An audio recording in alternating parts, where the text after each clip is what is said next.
Just a quick live stream. Only going to be on for a few minutes because I have to get over to a wedding.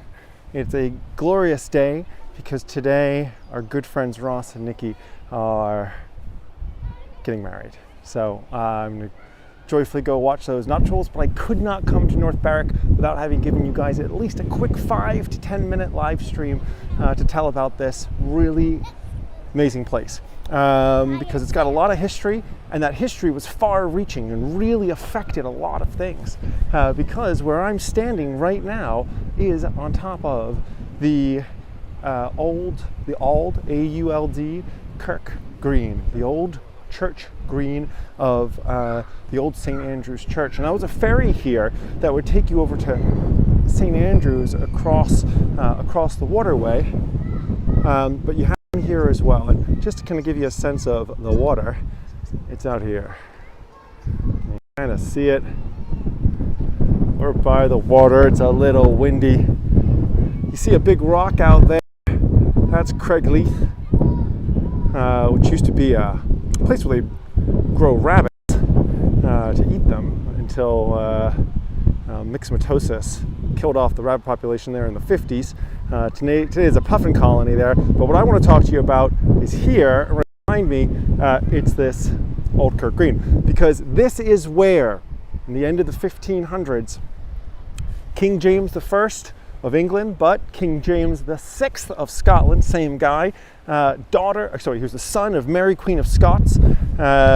His mother had been put to death by Elizabeth, Queen of England, who had no heirs, and hence the crown would pass on to King James VI.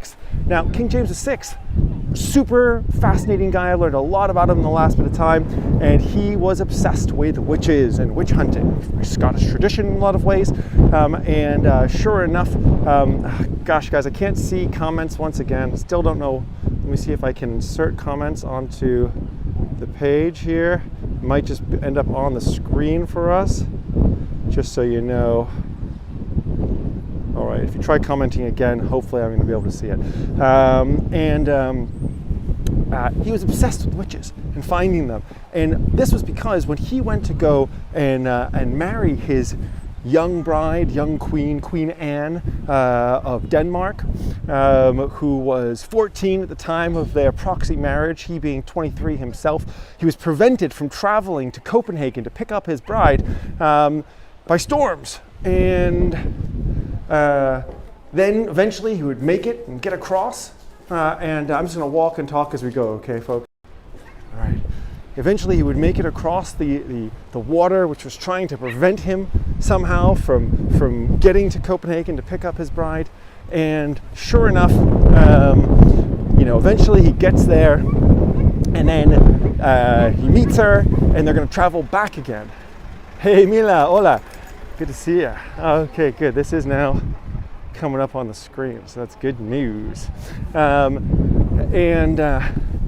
He travels back again, or tries to travel back again to Scotland, but is prevented by terrible storms, and ends up having to shelter in Oslo in Norway to prevent their ships being trashed. So they stay there for the winter, and then eventually King James VI, future witch hunter, return back to Scotland. But in the meantime, Denmark and Scandinavia was consumed with witch fever, which had started with the Trier witch trials in Germany. News of them passed up into Scandinavia, and people were on the hunt for witches. So when James and Queen Anne eventually managed to get back on their ships and head to Scotland, rough seas once again, the Danish Navy is accused of not having good enough ships, and he concerned that, of course, not only is he going to lose his job, but if it's found that he was liable and negligent in some ways, then it could put his life in danger as well. He jumps on the witch bandwagon and says, I know what happened. Witches. Witches are the ones that probably stop signs. I'm gonna cross real quick. People don't really like stop signs. I find they're more used to rolling into roundabouts. So James, convinced, now that like witches are maybe a real thing, Denmark is hot with it, and accusations are flying around Copenhagen, and sure enough, there are witch trials in Denmark. And then when James returns to Scotland, he says, aha, I'm going to continue the witch trials myself. And that place that we just were a second ago, over at the old Kirk Green, is where several people will be accused, 70 in total actually, accused of covenants with Satan, all starting with a guy by the name of David Seaton. Now, David Seaton had really convinced himself that a good idea was for him to accuse his maid, his housemaid, Gailey Duncan, of being a witch. And it's probably likely that he just wasn't returning her affections, and she wasn't returning his affections. It was maybe a little bit, smited by that, accuses her, of course, until she's tortured, put screws on her fingers until her fingernails pop off and she can hear her bones at the ends of her fingers creaking and breaking. And then she confesses, yes, I am a witch. And she starts naming other people, amongst them a woman named Agnes Sampson. And this really gets it going, because let's do a quick look here. What am I doing for time? Nope, not much time. And go back this way instead. And Agnes Sampson then will continue to tell more and more people about, name more and more names, because she too at first denies being a witch. And then she's also tortured, and they drive spikes under her fingernails until they pop off. They put her head in a kind of like a chastity belt for your mouth. And she tells more and more people. It ends up being that these witch trials, which don't actually take place here in North Berwick, they take place back at the toll booth in Edinburgh. That's where the confessions are being removed, extracted from people. They're being extracted from the accused. And, ultimately, being accused of being a witch, pretty dangerous thing in Scotland at the time, because it was really hard to prove your innocence. And even people that would then defend people who had been accused of being witches, would then be accused of being witches themselves. Here is the Blackadder Church, the Blackadder St. Andrew's Church. I don't believe it has any connection to Blackadder, the TV show, but maybe, could be. Well, James now will get hot and heavy with witch stuff. He's convinced that it probably exists. He writes a book called Demonology.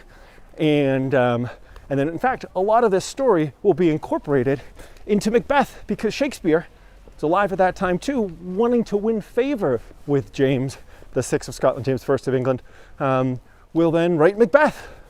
And if you're familiar with Macbeth, you know that the witches, part of their spell is to whip up the winds, to mess with ships. And that's exactly what Shakespeare was trying to say to James. Hey, you're right, man. That happened. Not that Shakespeare probably believed that, but he was trying to win favor. So, well, guys, we're going to have to talk more about witches in Scotland another time. I just wanted to give you a quick. I'm running a little late, and I've got to get over to celebrate Ross and Nikki. But I wanted to say hi, at least real fast right now. And, we'll continue the story at another time. There's a quick 10 minutes of North Berwick and the start of the witch trials in Scotland. Over 1,500 people will be executed as witches, many of them strangled first and then burned.